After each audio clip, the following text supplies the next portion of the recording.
안녕하세요. 안녕하세요. 예, 저는 세월호 참사 진상규명과 책임자 처벌 그리고 안전사회 건설을 위해서 많은 시민들과 세월호 유가족들이 2015년도에 만든 4.16 연대의 상임대표 안순호라고 합니다. 네, 저는 지금 숙명여자대학교에 다니고 있는 대학교 1학년 방사영이라고 합니다.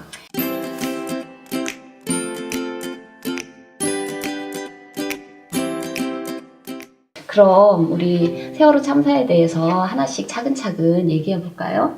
예, 2014년 4월 16일 진도 동거차도 앞바다에서 여객선이 침몰했었는데 304명이 죽은 사건이었죠. 그때 우리 서영이 학생은 기억나는 게 있나요? 그때 상황들이? 네, 저는 그때 학교에서 수업을 듣다가 선생님께서 세월호 참사 관련 뉴스를 보여주셨는데요. 그 뉴스를 보고 이제 수업이 끝나고 집에 가서 다시 뉴스를 봤는데 아침에 들은 뉴스의 내용과 너무 달라서 무엇이 진실인지 굉장히 혼란스러웠던 기억이 나요. 그쵸. 저도 굉장히 많이 혼란스러웠어요. 세월호가 기울어진 곳은 육지하고 굉장히 가까운 곳이었어요. TV를 보면서 왜 구하지 않고 있지 하면서 발만 동동 굴렀던 그런 기억이 있어요. 안타까워하면서. 저는 근데 그 바다가 굉장히 망망대해인 줄 알았어요. 대표님께서 왜 구하지 않지라는 생각을 하셨다고 하셨는데 그게 무슨 뜻인가요? 그날 8시 49분에 배가 기울었고 9시 27분에 해경 구조대가 도착을 했어요. 30분 정도의 시간이었으면 충분히 퇴선 명령을 내리고 구조할 수 있는 그런 시간이었죠. 우리가 골든타임이라고 알고 있는 시간보다 훨씬 긴 시간이었어요.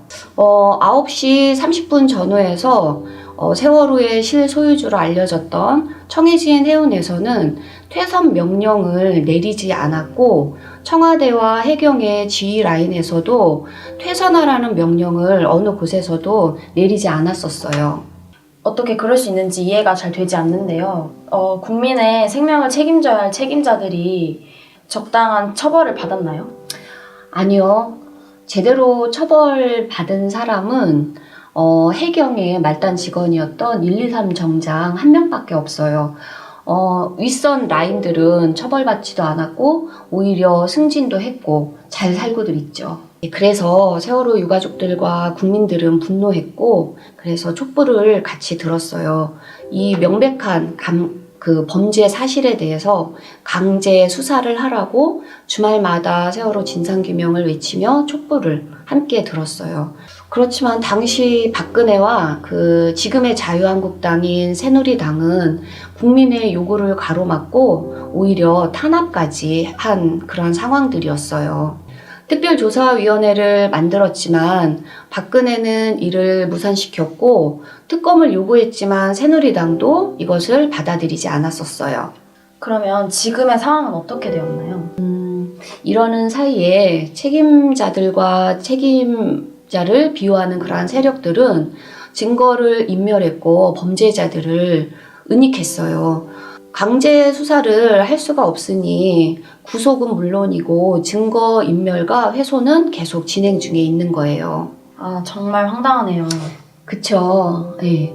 지금의 자유한국당 대표로 있는 황교안이는 법무부 장관이었던 시절 세월호 이 수사에 있어서 외압을 했고, 그리고 국가 기관인 기무사는 세월호 수장을 기획했고 해군과 해경은 CCTV에 손을 댔다는 정황도 나타났어요. 그리고 국정원은 참사 이전부터 세월호 운항에 관계를 했던 그러한 기관인데 아무런 수사도 이루어지지 않고 있어요.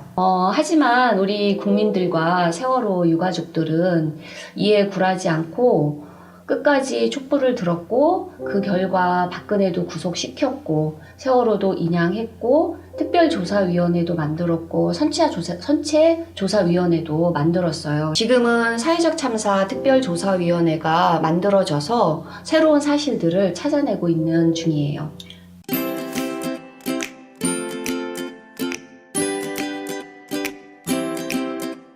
저도 광화문 광장에 나가서 촛불을 들었었는데요.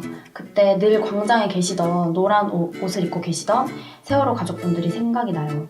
맞아요. 세월호 가족분들 항상 그 촛불 그 행렬에 맨 앞에 서 계셨죠. 굉장히 저도 감동적으로 봤던 그런 기억이 있어요. 그리고 우리 모두는 세월호 참사의 그날의 영상을 통해서 구할 수 있었는데 구하지 않았다라는 걸 생중계로 목격한 목격자들이고, 그걸 증언하기 위해서 촛불을 들고 모였었어요.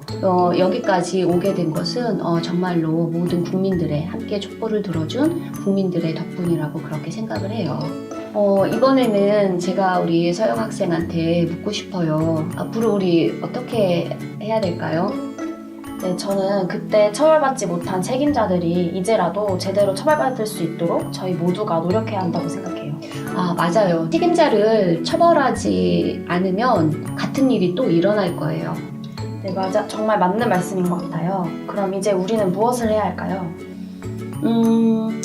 보면 지금 자유한국당이 다시 부활을 하려는 조짐이 보여요. 세월호 참사의 그 책임자들을 비호하는 자들이 다시 저렇게 득세를 하면 우리는 다시 세월호 이전으로 돌아갈 수도 있을 것 같아서 불안해요.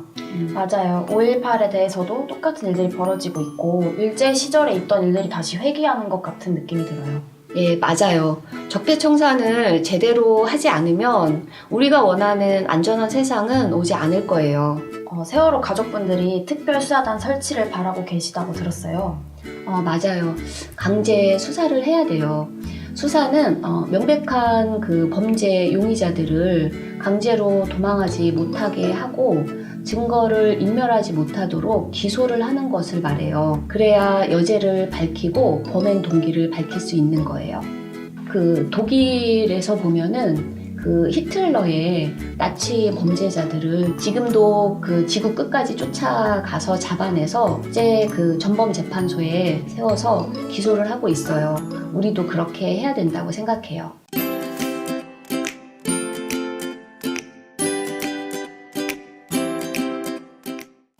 네, 세월호 참사 5주기가 이제 며칠 남지 않았는데요. 저도 꼭 함께하고 싶다는 생각이 들어요. 그럼 저랑 4월 13일은 광화문으로, 4월 16일은 안산으로 같이 가지 않을래요? 네, 저도 친구들과 꼭 함께 같이 갈게요. 그래요.